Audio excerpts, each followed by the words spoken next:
Muy buenas tardes, Licaroldo. Mi nombre es Keren Cruz. Bueno, en este video le voy a narrar un poco sobre mi experiencia al leer el libro del psicoanalista. Le comento que yo lo compré en físico. Es un libro bastante grande, son 457 páginas.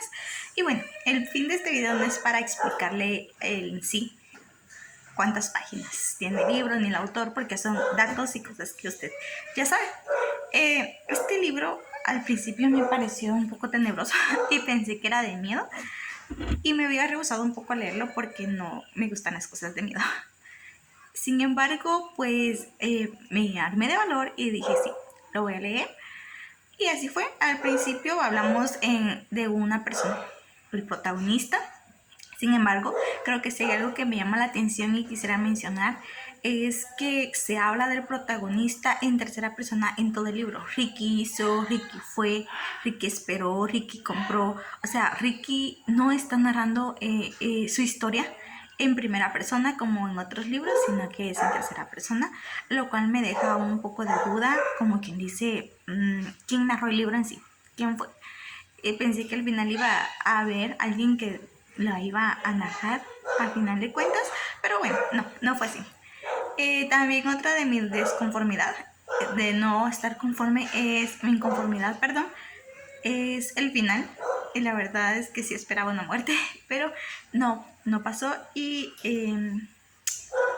bueno, iniciamos con la vida de Ricky. Como usted ya sabe, y en muchos videos de información lo encontramos, es que Ricky tenía 15 días para darse cuenta quién era el señor R.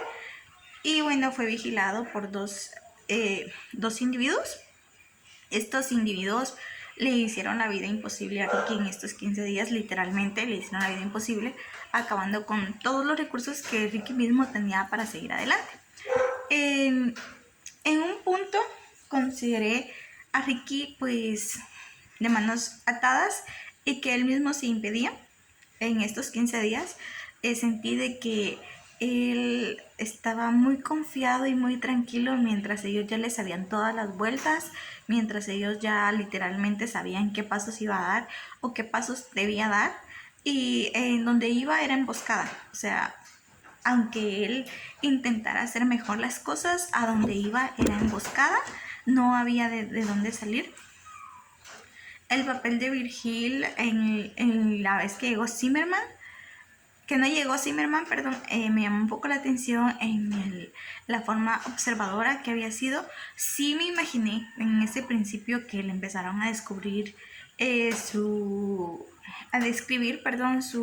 consulta y cómo había sido todo. Sí me imaginé que uno de los implicados en el fraude era pues un paciente de él, pero no me imaginé quién era. También me llamó mucho la atención el primer capítulo, justo donde empieza con Zimmerman. Entonces creo que estas eran señales, como quien dice, por ahí va. Perdón. Proseguimos con pues que la vida de el abogado Mark, que era Merlin, sí creía y estaba confiada en esa parte que sí era un abogado, porque no es algo que se pueda montar tan fácil como otras cosas o que se pueda comprar. Él era abogado y era un abogado de prestigio, sí lo creía. Me llamó mucho la atención cómo fingió su muerte, en el sentido en que se percató de que podía cambiar el rumbo de su vida y no, bueno, se dejó consumir. Y sí, ¿para qué quiero esta vida tan monótona, tan aburrida, pudiendo acabar con ella? Y en fin, no le importa a nadie, no tengo a nadie. Sabía que ya no iba a poder regresar a sus consultas, ya no iba a poder regresar a nada de lo que tenía planeado, pero aún así él dijo no, bueno, voy a intentarlo. Y su plan de muerte fue bastante bueno a mi criterio.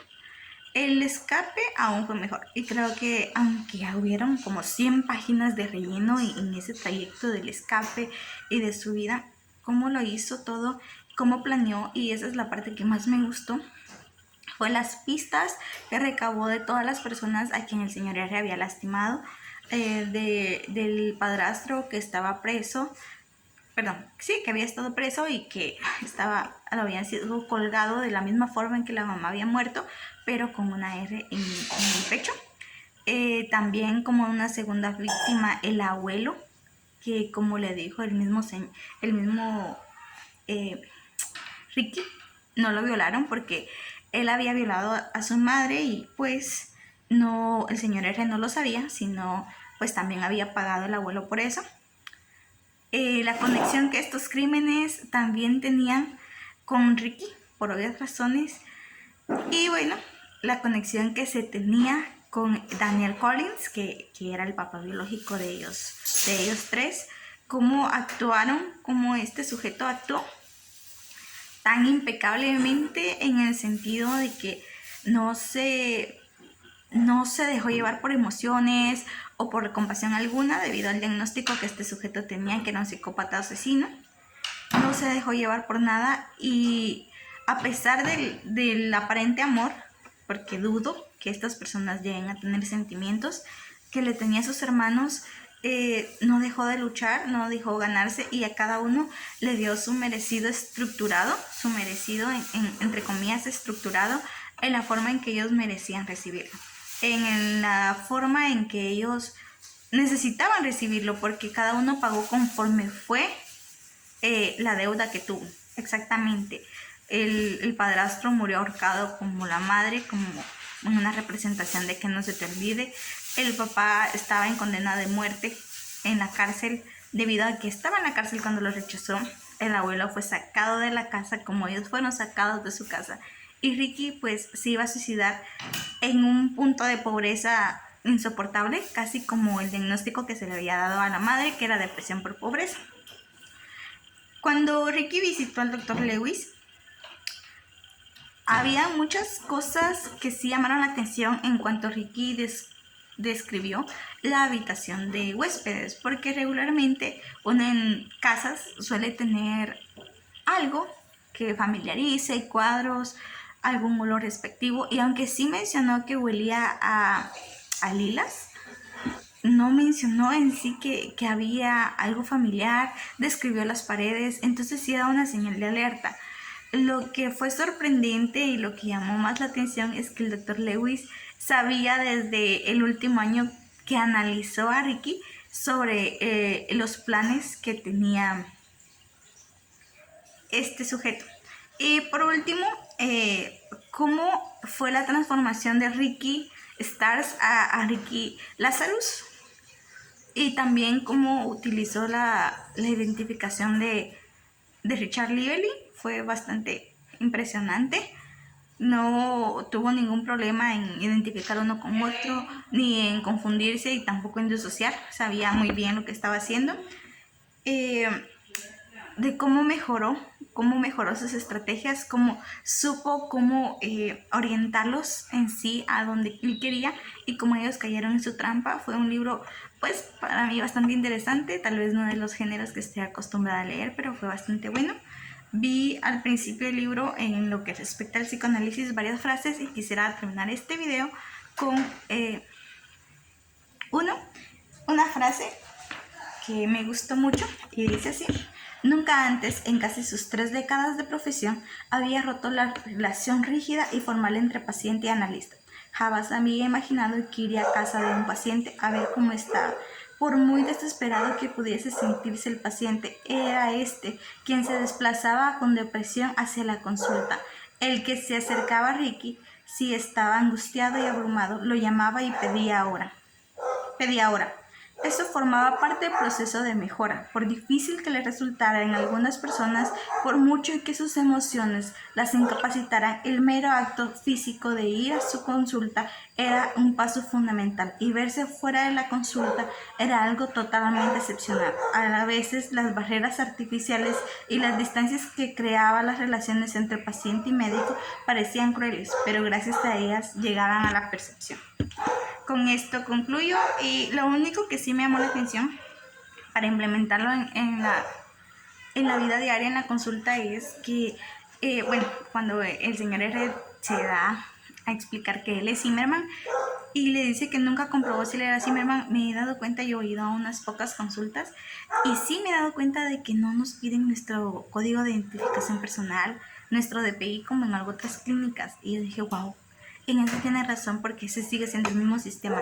Entonces, tal vez como un psicoanalista, pues tal vez algo hubiera sospechado, pero sí fuese importante tomar en cuenta esos aspectos de la identificación personal para estar nosotros también seguros de quién tenemos allí.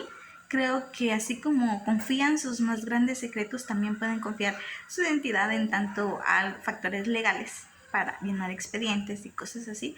Así que con esto concluyo. Como le digo, no he tenido muchas experiencias, pero sí a las pocas que he tenido no me han pedido mi DPI, ni mi identificación, ni nada, y solo me creen por voz, y tal vez es un riesgo que se corra como psicólogos. Así que es un libro que me mostró una parte del psicoanálisis que yo no tenía conocido, mucho en buscar adentro, en buscar por qué las personas actúan como actúan, por qué las personas hacen lo que hacen, las fijaciones que estas personas tienen con algunas cosas y cómo esto lastimosamente afecta en la vida adulta, para mal, casi siempre para mal, de que hay algo que los va a mover, esa fuerza interna, esa voluntad que tal vez ellos no están conscientes. Y aunque, pues como vemos, el señor R asistió a terapia, sabía que la terapia no iba a funcionar porque no era él el que estaba asistiendo, era otra persona que él estaba utilizando. El psicoanálisis es una fuente importante y me ha abierto un poco más los ojos este libro respecto a las conductas que yo tomo o que otras personas alrededor toman, y puedo observar que las cosas sí tienen relación con sus hechos, con las cosas vividas. La verdad es que no tengo nada más que decir. Concluyo con esto. Muchas gracias y espero que tengan una bonita jornada.